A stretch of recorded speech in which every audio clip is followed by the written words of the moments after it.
السلام علیکم ورحمۃ اللہ وبرکاتہ۔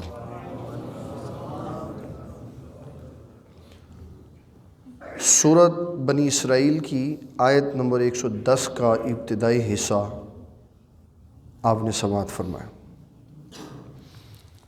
نبی صلی اللہ تعالیٰ علیہ وسلم جب مشرکین مکہ کو اللہ تعالیٰ کی وحدانیت کا پیغام سناتے تھے اور ان کو یہ سمجھاتے تھے کہ رب ایک ہے، اور اس کے سمجھانے کی وجہ یہ تھی کہ مشرکین مکہ کعبۃ اللہ کے اندر 360 بتوں کی عبادت کرتے تھے۔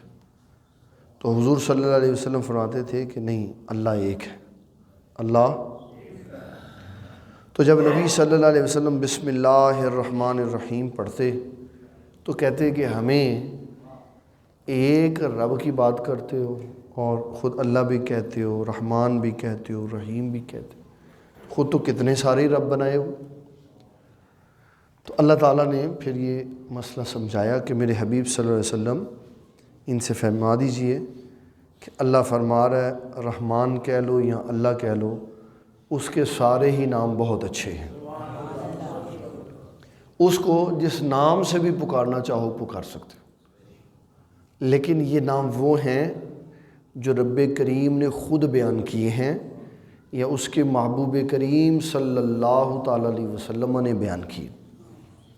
بھگوان کو رب نہیں کہہ سکتے، یعنی خود ہی کہا تھا جس مرضی نام سے بلا تو ہم نے بھگوان کو رب کہا، نہ یہ ان ناموں کی بات ہے جو قرآن مجید میں آئے ہیں یا نبی صلی اللہ علیہ وسلم نے ان ناموں کا ذکر احادیث میں بیان کیا۔ جامع ترمذی کی ایک روایت میں 99 نام اللہ تعالیٰ کے حضور پاک صلی اللہ علیہ وسلم نے اکٹھے بیان کیے۔ بہت سارے نام ہیں۔ ایک خاتون ہیں، واللہ عالم وہ بیٹی ہیں، بہو ہیں یا پوتی ہیں، فیصل آباد کے ایک شخصیت ہے فیصل آباد کی، ان کی بیٹی ہے یا بہو ہے یا پوتی، انہوں نے 4 جلدوں کے اوپر ایک کتاب لکھی ہے جس پہ انہوں نے نام پوری کتب حدیث سے رسول اللہ صلی اللہ علیہ وسلم کے اکٹھے کیے، اور پھر اس میں انہوں نے لکھا ہے کہ میں اسی طرح سارے نام اتنی ہی جلدوں میں اللہ تعالیٰ کے بھی اکٹھے کر رہی ہوں۔ تو یہ کاوش ہے، کوشش ہے اپنی آخرت کی بخشش کے لیے کہ جو بھی بندہ جس فیلڈ میں اسلام اور دین کا کوئی کام کرے گا نا، اللہ تعالیٰ اس کو کثیر برکات عطا فرمائے گا۔ جیسے حضور صلی اللہ علیہ وسلم نے فرمایا کہ تیر کی وجہ سے 3 بندے جنت میں جائیں گے، تیر کی وجہ سے 3 بندے جنت میں جائیں گے، ایک تیر بنانے والا، ایک پکڑانے والا اور ایک چلانے والا۔ اسی 3 کے اندر ساری قسمیں اس کی اکٹھی ہو گئی، جس نے بنوایا، جس کے لیے بنوایا، جو لایا، جو لے کے آیا، جس کے لیے لایا گیا، ساری یہ قسمیں اسی 3 کے اندر آ گئی۔ تو بنانے والے سے لے کر چلانے والے تک ساروں کو رسول اللہ صلی اللہ علیہ وسلم نے جنتی ہونے کی خوشخبری سنا دی۔ تو کوئی بھی بندہ کسی بھی فیلڈ میں اسلام اور دین کا کوئی کام کرے عقیدے کی درستگی کے ساتھ، اعمال کی پختگی کے ساتھ، تو اللہ تعالیٰ اس کام کی وجہ سے اس کی بخشش فرما دے گا۔ بلکہ شیخ عبدالحق محدث دہلوی نے تو اس سے بھی بڑے آگے کی بات فرمایا، جو صحیح العقیدہ حضور صلی اللہ علیہ وسلم کی ولادت کی خوشی بھی منا لے گا، اللہ اس کی وجہ سے بخشش فرما دے گا۔ تو میں آپ کو کچھ اللہ تعالیٰ کے نام بتاتا ہوں، ان کے معنی بھی بتاؤں گا تاکہ یہ ہماری آج کی اس نشست میں ہمارے بچوں کو یہ یاد ہو جائے کہ اللہ تعالیٰ جل جلالہ کے کون کون سے خوبصورت نام ہیں۔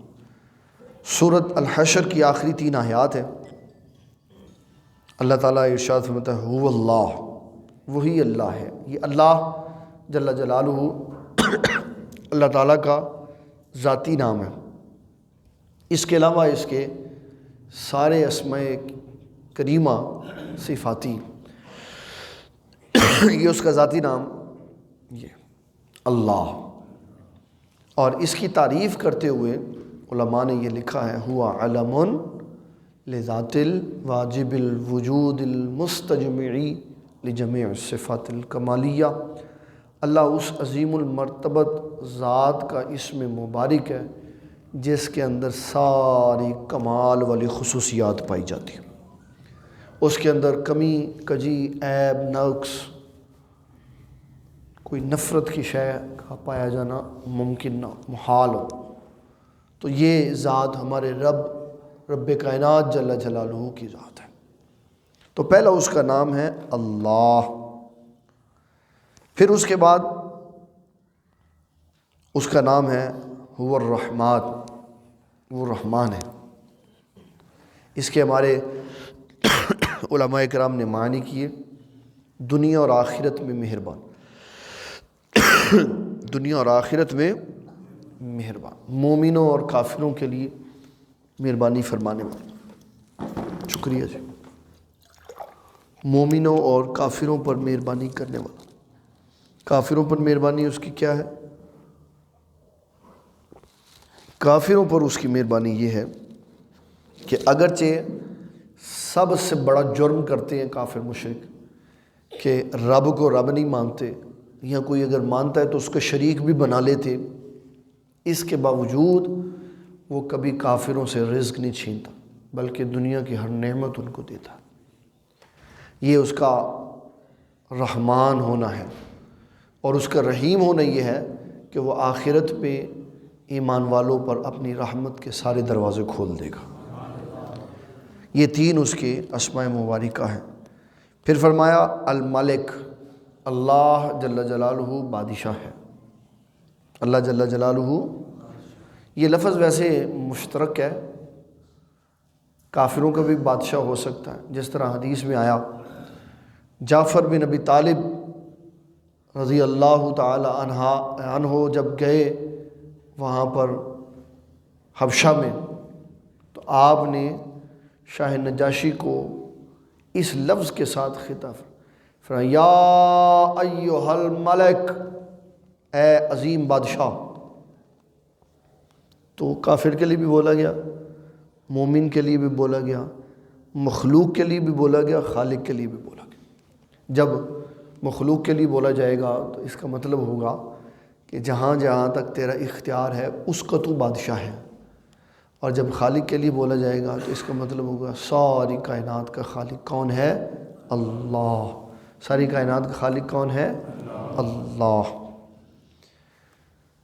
تو اللہ تعالیٰ کا یہ ایک نام ہے الملک، وہ بادشاہ ہے۔ چوتھا نام ہے القدوس، نہایت پاک ہے، نہایت پاک ہے۔ اور اس کی یہ شان عظیم ہے کہ خود بھی پاک ہے، اور اس کی بارگاہ میں پہنچتا بھی وہی ہے جو پاک ہو، اور اس کی بارگاہ میں چیز بھی وہی پہنچتی ہے جو پاک ہو، اور وہ قبول بھی وہی فرماتا ہے جو پاک ہو۔ ناپاک گندی شے وہ قبول نہیں کرتا، گندا انسان وہ قبول نہیں کرتا، گندی ذات وہ قبول نہیں کرتا۔ وہ کہتا ہے پہلے پاک صاف ہو کے آؤ، اور اس کو راضی کرنے کے لیے، پاک صاف ہونے کے لیے حضور صلی اللہ علیہ وسلم نے مومن کو یہ سمجھایا کہ مومن تو نماز پڑھے بے وضو پڑھے گا تو یاد رکھنا رب بے وضو بندے کی نماز قبول نہیں کرتا۔ پاک ہو جا، وضو کر لے، جب تو وضو کرے گا ان اللہ طیب لا یقبل الا طیبا، جب تو پاک ہو کے عبادت کرے گا تو اللہ تیری عبادت کو قبول و منظور فرمائے گا۔ صحابہ کرام میں اس مسئلے میں اختلاف تھا، اور حضرت عمر بن خطاب رضی اللہ تعالیٰ عنہ صحابہ کرام کی اس گروہ میں شامل تھے۔ یہ امام ترمذی کا مذہب ہے۔ حضرت عمر بن خطاب رضی اللہ تعالیٰ اس گروہ میں شامل تھے کہ اگر بندہ کسی سفر پر ہو اور غسل کی حاجت ہو جائے، پانی بھی اس کے پاس نہ ہو اور کوئی ایسی شے بھی نہ ہو جس سے وہ پاکیزگی حاصل کرے، تو یہ سیدنا عمر بن خطاب رضی اللہ تعالیٰ عنہ کا مذہب ہے کہ وہ اس وقت تک عبادت نہیں کر سکتا جب تک پاک نہ ہو، اور یہ مقدمہ ان کا رسول اللہ صلی اللہ علیہ وسلم کی بارگاہ میں پیش کیا گیا تو آپ نے حضرت عمر بن خطاب کے اس مسئلے کی تردید نہیں فرمائی۔ کیوں؟ اس لیے کہ ان کے تقوی کا یہ معیار تھا کہ میں اللہ کی بارگاہ میں جب حاضر ہو کے عبادت کروں تو میں ہر اعتبار سے صاف ستھرا ہونا چاہوں۔ ایسے فقہائے کرام نے یہ بھی رائے دی ہے، جس طرح حضرت عمار بن یاسر کا ایک نظریہ ہے کہ آپ مٹی میں لوٹ پوٹ ہو گئے، ایسے کر کے گول چل پڑے اور انہوں نے اپنے اعضائے وضو کے اوپر مٹی لگا دی تاکہ مجھے پاکی مل جائے، اور انہوں نے نماز پڑھ لی۔ اور رسول اللہ صلی اللہ علیہ وسلم نے ان کی بھی تردید نہیں فرمائی، آپ نے ان کی بھی تردید نہیں فرمائی، دونوں پہلو کھلے رہنے دیں۔ کوئی حضرت عمار بن یاسر کے نظریے پہ تیمم کر کے مٹی اپنے اوپر لگا کے پاکیزگی حاصل کرنا تو ٹھیک، کوئی حضرت عمر بن خطاب رضی اللہ تعالیٰ عنہ کے نظریے پہ کھڑا رہے اور کہ نہیں میں جب تک پاک نہیں ہو جاتا میں اس وقت تک نماز نہیں پڑھوں گا، تو بھی ٹھیک۔ فقہائے کرام اس طرف زیادہ اپنا جھکاؤ کرتے ہیں جس میں امت کے لیے سہولت زیادہ ہو، اور امت کے لیے سہولت تیمم کے اندر موجود ہے، تیمم کے اندر موجود ہے۔ میرے ابا جی حضور رحمۃ اللہ تعالیٰ نے ایک بندے کا واقعہ سنایا کرتے تھے، فرماتے تھے کہ کبھی وہ علمی لوگوں کے پاس بیٹھا نہیں تو حضرت صاحب، بڑے حضرت صاحب حاجی یوسف علی نگینہ رحمۃ اللہ علیہ، وہ علیل تھے تو انہوں نے اپنا ایک پتھر رکھا ہوا تھا پاس تاکہ اگر کہیں پانی میسر نہ آئے تو میں اس سے تیمم کر کے اپنی عبادت کروں۔ اب ہوا یوں کہ وہ کسی اور گاڑی میں بیٹھ کے آئے اور بندہ کسی اور گاڑی میں بیٹھا، افراد زیادہ ہو گئے اور وہ گاڑی خراب ہو گئی پیچھے، تو وہ جو تیمم والا پتھر تھا وہ رہ گیا۔ تو آپ نے اہل خانہ سے کہا کہ میں نے تیمم کرنا ہے تو مجھے ایک پتھر لا دو۔ اب وہ بندہ ایسا تھا، اس نے ساری زندگی باہر گزاری ہوئی تھی، اس کو اسلام دین کو پتھر لے آیا، کہنے لگا جی متنجن کر لو، اپنا متنجن کر لو۔ تو آپ نے اس کو بتایا متنجن نہیں ہوتا، تیمم ہوتا۔ یہ اسلام کی طرف سے ملی ہوئی سہولت ہے کہ اگر کسی کو پاک ہونا ہے اور ضروریات زندگی پانی موجود نہیں ہے تو یہ امت محمدی صلی اللہ علیہ وسلم کا خاصہ ہے کہ اللہ تعالیٰ نے اس کی مٹی کو پاک کر دیا ہے، نماز بھی پڑھی جا سکتی ہے، تیمم بھی کیا جا سکتا ہے۔ یہ حضور پاک صلی اللہ علیہ وسلم کے قدموں کی خیرات ہے۔ السلام، اللہ تعالیٰ کا 5واں نام ہے ان 3 آیتوں میں، السلام، سلامتی والا، سلامتی والا، بڑا عظیم نام ہے۔ امام بخاری نے اس کے اوپر حدیث کوٹ کی ہے، رسول اللہ صلی اللہ علیہ وسلم آپ نماز پڑھا رہے تھے، صحابہ کرام رضوان اللہ تعالیٰ علیہ مجمعین نے پیچھے نماز پڑھی تو انہوں نے نماز میں تشہد پڑھا، التحیات للہ والصلوات والطیبات، السلام علی اللہ، السلام علی جبرائیل، السلام علی میکائیل، السلام علی فلاں، السلام علی فلاں، یہ انہوں نے پڑھا۔ تو نبی صلی اللہ تعالیٰ علیہ وسلم نے ان سے فرمایا نماز کے بعد کہ یہ تم نے کیا پڑھا؟ انہوں نے کہا ہم نے یہ پڑھا۔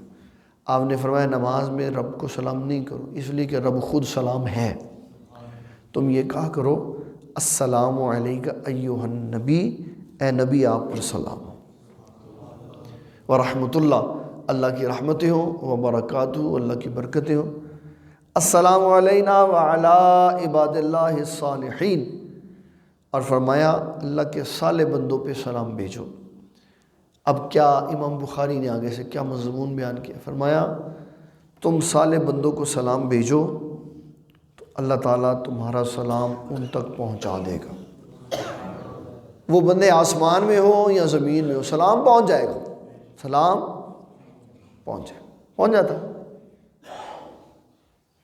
کہیں وہ راستے میں وہ تو نہیں ہو جاتا، سگنل ڈراپ تو نہیں ہو جاتا، کوئی مسئلہ، کوئی آندھی، کوئی طوفان،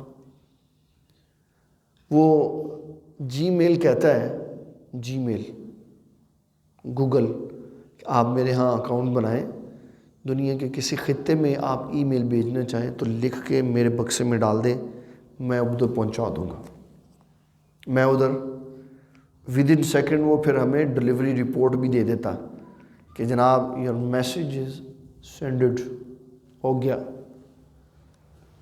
واٹس ایپ والا دے دیتا، کہتا میسیج بھیجو، پھر صرف یہ نہیں کہ بتاتا ہے کہ کیا، اگر اس نے ریسیو کیا اور دیکھا ہے، میں صرف میسیج دیکھا تو ڈبل ٹک کر دیتا، کہتا ہے ہاں ریسیو ہو گیا، پھر بلو ٹک کر دیتا، کہتا اس نے دیکھ بھی لیا، ہمیں ادھر کی رپورٹ دے دے۔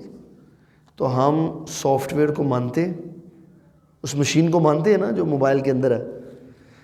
تو اس نے کہا میں نے یہ فرشتے بنائے ہیں بے مثال، اس کو میں نے یہ طاقت دی، ساری آوازوں میں سے ایک بندے کی آواز نکال کے اور اس کو علیحدہ کرتا، جیسے اے ٹی ایم کی مشین میں کارڈ ڈال دو، لاکھوں اے ٹی ایم کے اکاؤنٹ میں سے وہ ہمارا اکاؤنٹ ویریفائی کر دیتا، کہتا ہے جی 4 ڈیجٹس کا پن کوڈ دو تو ویریفائی ہو جائے گا، پیسے لے لو، پیسے ڈال دو۔ تو یہ سارا سسٹم انہوں نے اسلام سے پڑھ کے تو نکالا ہے۔ تو اگر مشین کے اوپر ایمان ہے تو مشین کی وجہ سے اسلام کو نہیں ماننا، اسلام پہلے سے اپنی تصدیق کروا چکا ہوا۔ اسلام کو حضور پاک صلی اللہ علیہ وسلم کا مذہب ہونے کی وجہ سے ماننا۔ اللہ کون ہے؟ سلام۔ اللہ کون ہے؟ سلام، سلامتی دینے والا، سلامتی۔ چھٹا نام ہے جی اس کا المؤمن، ایمان بخشنے والا، ایمان بخشنے والا، بخشنے سے مراد ہے ایمان دینے والا۔ ہمیں اس نے بائی برتھ مومن رکھا، ہر بندے کو اس نے بائی برتھ صحیح مذہب کے اوپر فطرت اسلام پہ رکھا۔ حضور صلی اللہ علیہ وسلم کی حدیث ہے، صاحب مشکات فرماتے ہیں مشکات شریف میں کہ آقا کریم صلی اللہ علیہ وسلم نے فرمایا ہر بندہ فطرت اسلام پہ پیدا ہوتا۔ یہ جو میں نے لفظ بولا ہے یہ عرف کے اعتبار سے بولا فطرت، کیونکہ ہمارے عرف میں فطرت ہی کہا جاتا، ویسے اصل لفظ ہے فطرت، فیتوئے ریتے، فطرت، فطرت اسلام۔ فرمایا ہر بچہ فطرت اسلام پر ہی پیدا ہوتا، اس کا باپ اس کو یہودی بنا دیتا ہے، اس کو مجوسی بنا دیتا ہے، یمجسونہ یحودونہ ینصرونہ، یہودی عیسائی اور مجوسی اس کا باپ بناتا۔ فرمایا ہم اس کو کس پہ پیدا کرتے ہیں؟ فطرت اسلام۔ علامہ اقبال کا ایک شعر ہے جس کے اوپر کنز العلماء علامہ ڈاکٹر اشرف آصف جلالی زید شرفہ نے یہ مسئلہ بیان فرمایا تھا کہ علامہ اقبال کے اس شعر میں مسلمانوں کو سمجھنا چاہیے کہ ایسے ہے نہیں جیسے انہوں نے کہا۔ وہ کیا ہے کہ علامہ اقبال نے لکھا خاکی اپنی فطرت میں نہ نوری ہے نہ ناری، زندگی عمل سے بنتی ہے جنت بھی۔ تو کہتے ہیں یہ جو خاکی اپنی فطرت میں نہ نوری ہے نہ ناری، یہ بات ٹھیک نہیں ہے، کیونکہ خاکی اپنی فطرت میں نوری نوری ہے، ناری نہیں ہے، ناری نہیں ہے۔ یہ قبلہ کنز العلماء علامہ ڈاکٹر اشرف جلالی صاحب کا اپنا نظریہ ہے، لیکن قابل گفتگو ہے، بہت ساری حدیث کے تناظر میں اس کے اوپر بات ہو سکتی ہے کہ ان کا نظریہ اپنی جگہ درست ہے اور ڈاکٹر اقبال کی بات اپنی جگہ درست ہے، ڈاکٹر اقبال کی بات اپنی جگہ درست ہے، بہت ساری حدیثیں ان کی تائید کے اندر بھی موجود ہیں۔ تو اللہ تعالیٰ جل جلالہ نے انسان کو فطرت پر پیدا کیا ہے، اس کے ماں باپ، اس کا پھر آگے سے مذہب۔ تو اللہ تعالیٰ ایمان بخشنے والا ہے، کب؟ جب اس کو کسی پہ فضل کرنا ہو تو ایمان دے دیتا۔ اس کی ایک چھوٹی سی میں مثال آپ کو عرض کروں، یہ آیت قرآنی میں آپ کو نمبر بتا دوں تاکہ آپ اس کو اگر دیکھنا چاہیں تو آپ کو یہ یاد رہے۔ یہ ہے سورۃ الاعراف، 7 نمبر سورت ہے، 9 نمبر پارہ ہے اور آیت نمبر ہے 115۔ موسیٰ علیہ السلام بیٹھے ہوئے ہیں بڑے میدان کے اندر، اور سامنے بیٹھے ہوئے ہیں جادوگر، کوئی 70,000 سے زائد جادوگر ہیں جو فرعون نے اکٹھے کیے ہوئے ہیں موسیٰ علیہ السلام سے مقابلہ کرنے۔ انہوں نے یہ کہا موسیٰ علیہ السلام سے، یا موسیٰ اما ان تلقیا و اما ان نکون اول من القا، کہ اے موسیٰ علیہ السلام اما ان تلقیا و اما ان نکون نحن الملقین، 19ویں سے اول من القا کا بھی لفظ موجود ہے کہ آپ عصا پھینکیں گے، پہل کریں گے یا ہم کریں؟ تو کہا ایک جملہ انہوں نے ایسا بولا جس میں حضرت موسیٰ علیہ السلام کا احترام تھا۔ سامنے بیٹھے ہوئے تھے کافر اور ادھر بیٹھے ہوئے تھے موسیٰ علیہ السلام، تو ایک جملہ بولا جس میں احترام تھا کہ آپ پہل کریں گے کہ ہم کریں؟ تو فرمایا اس احترام کی وجہ سے اللہ نے سب کو ایمان کی دولت سے مالا مال فرمایا، صرف اتنی سی بات۔ اور علامہ جلال الدین سیوطی نے جہاں ذکر آئے نہ قارون کان من قوم موسیٰ فبغى علیہ وآتیناہ من الکنوز ما ان مفاتحہ لتنوء بالعصبۃ اولي القویٰ، سورۃ القصص میں موسیٰ علیہ السلام نے کہا یا اللہ یہ باغی ہے، اس کو زمین میں خزانے سمیت دفن کر۔ خزانہ بھی چلا گیا، اب وہ جا رہا ہے نیچے جا رہا ہے۔ بعض لوگ کہتے ہیں وہ قیامت تک جاتا رہے گا، ایسا نہیں ہے، وہ زمین کی تہ میں جا رہا ہے۔ علامہ جلال الدین سیوطی نے یہ لکھی بات تفسیر در المنصور میں، کہا کہ کسی زمین کی مخلوق میں سے کسی نے پوچھا اے قارون کیا کام کیا جس کی وجہ سے یہ ذلت ملی کہ اللہ نے زمین میں گاڑ دی ہے تجھے اور تو نیچے ہی جا رہا؟ اس نے کہا میرا مقابلہ موسیٰ سے تھا، ان کا مقابلہ کیا تو اللہ نے وہی روک دیا، کہا زمین اب اس نے میرے پیارے کلیم کا نام لیا، اب مزید ذلت میں اس کو داخل نہیں کرنا، وہاں اس کو روک دیا کہ ایک بار اگر اس کے پیغمبر کا نام لیا نا تو اس کے بعد پھر اس کو عذاب نہیں دیا، مزید نیچے نہیں بھیجا۔ تو اللہ تعالیٰ جل جلالہ کا ایک نام ہے المؤمن، ایمان بخشنے والا۔ نبی صلی اللہ علیہ وسلم نے مشرکین مکہ کو 23 سال اسلام کی دعوت دی، کچھ پہلے دن مسلمان ہو گئے، کچھ آخر میں مسلمان ہو۔ تو جب ان کی قسمتوں میں ایمان تھا، جب انہوں نے چاہا مومن ہونا، تو اللہ نے ایمان کی روشنی ان کے سینے میں اتار دی۔ لیکن امت کو یہ بتا دیا کہ یاد رکھنا بعد والے جو مسلمان ہوئے نا یہ اور پہلے والے آپس میں برابر نہیں ہو سکتے۔ لا یستوی منکم من انفق من قبل الفتح وقاتل، اگرچہ اس میں قرآن مجید نے اپنی رائے دے دی ہے اولئک اعظم درجۃ عند اللہ، اللہ کے ہاں سارے ہی جنتی ہیں صحابہ، لیکن درجوں میں بہت فرق ہے۔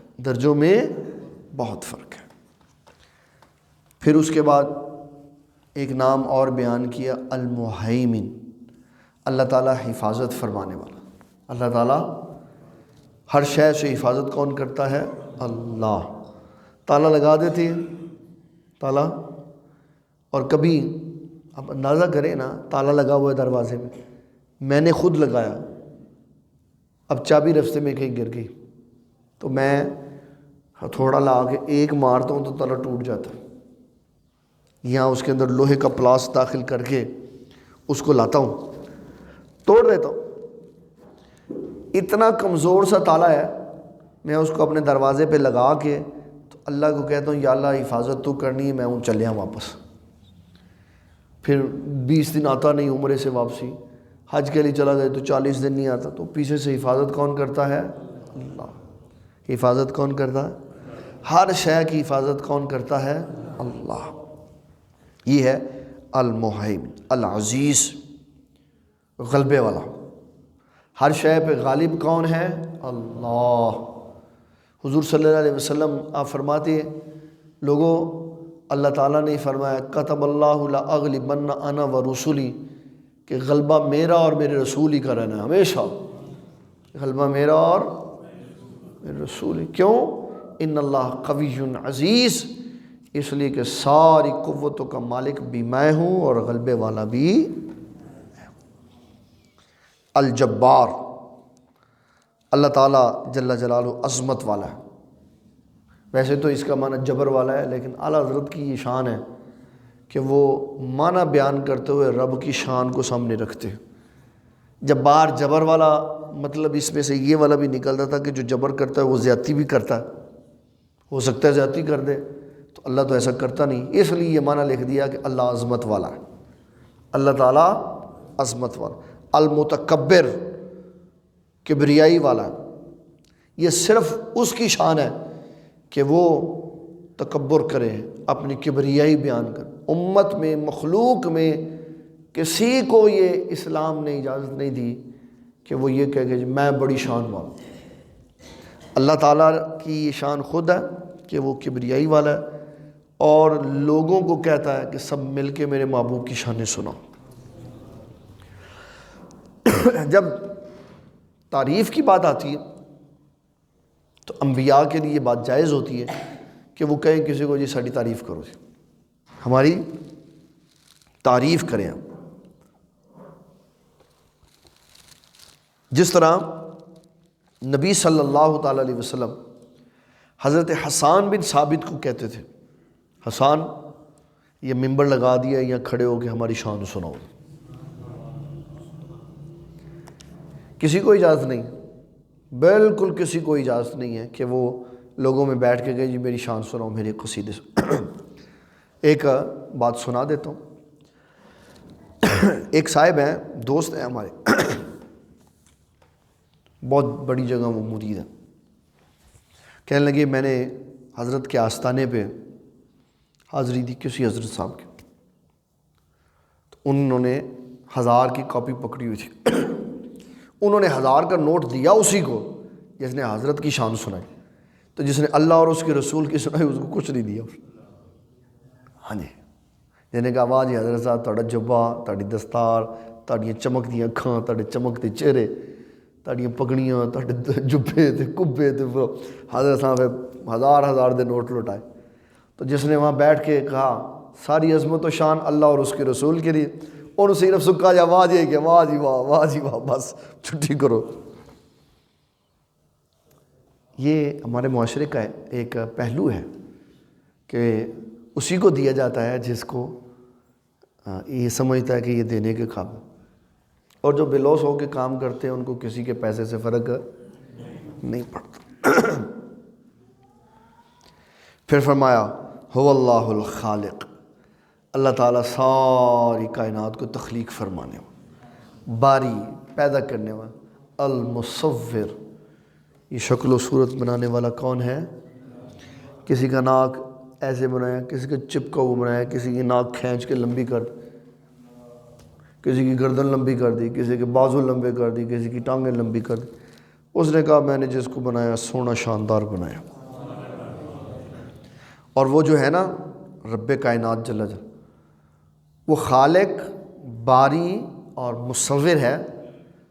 ان تینوں صفات کے اندر ایک اور صفات چھپی ہوئی ہے، وہ ہے اس کی شان بدیع۔ شان بدیع، انسان پیدا کیا، جن پیدا کیا،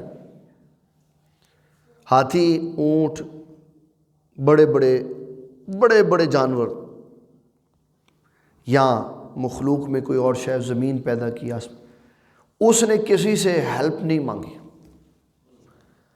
اس نے کوئی آرکیٹیکٹ نہیں مانگا کہ میں نے زمین بنانی ہے تو جبریل پہلے بڑا سا صفحہ لا، ہم دیکھے پہاڑ کہاں رکھنے ہیں، ہم دیکھے دریا کہاں سے بہانا ہے، مکان بناتے ہوئے تو دیکھا جاتا ہے نا ڈرین کہاں رکھنی ہے، کہاں پائپ بچھانے ہیں، کہاں بجلی رکھنی ہے، اور پھر وہ اس کے اندر بڑا مینیج کرتا ہے کہ کون سی شے کہاں رکھیں گے تو سامان تھوڑا استعمال ہوگا۔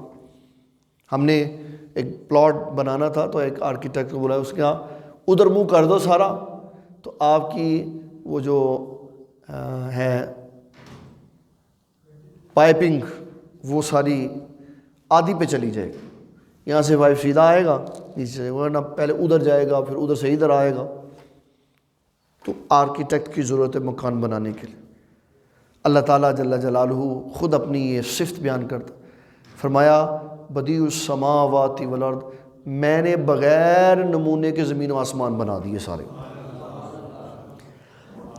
خراب نہیں بنائی کوئی شے، نا نا نا، خراب نہیں بنائی، اس کا چیلنج ہے. فرمایا یہ سورۃ ملک ہے، آیت نمبر 3، الذی خلق 7 سماوات طباقا، میں نے 7 آسمان بنائے، ایک کے اوپر دوسرا بنایا. ما تری فی خلق الرحمن من تفاوت، تو رحمان کی بنائی ہوئی شے میں فرق نہیں دیکھ سکتا. کوئی آسمان کہیں سے دراڑ پڑی ہوئی ہے، کہیں سے موٹا ہے، کہیں سے باہر نکلا ہوا ہے، نہیں. پھر چیلنج کیا دیا، فرمایا ثم ارجع البصر کرتین، کرتین، بار بار دیکھ، ینقلب الیک البصر خاسئا، ہر بار نگاہ ناکام لوٹ کے واپس آ جائے گی. اللہ کی بنائی ہوئی شے میں خامی نظر نہیں آئے گی. بغیر نمونے کے، بغیر آرکیٹیکٹ کے، یا اللہ بنایا کیسے بتا نا تاکہ تیری کبریائی کا مجھے پتہ چلے. وہ کہتا نہیں مشکل نہیں تھا، بس اذا قضى امرا، جب میں نے فیصلہ کیا، فانما یقول له کن فیکون، تو میں نے کہا کن ہو جا، تو یہ سارا کچھ بن گیا. تو اس کا نام ہے الخالق، الباری، المصور. اور یہ جو اس کا نام ہے نا المصور، بہت بے مثال ہے. جب بچہ چھوٹا ہوتا ہے نا، چھوٹا مقام اصل پہ، تو امام مسلم رحمۃ اللہ تعالیٰ علیہ فرماتے 41 راتیں گزرتی ہیں تو پھر ہارٹ بیٹ سٹارٹ ہوتی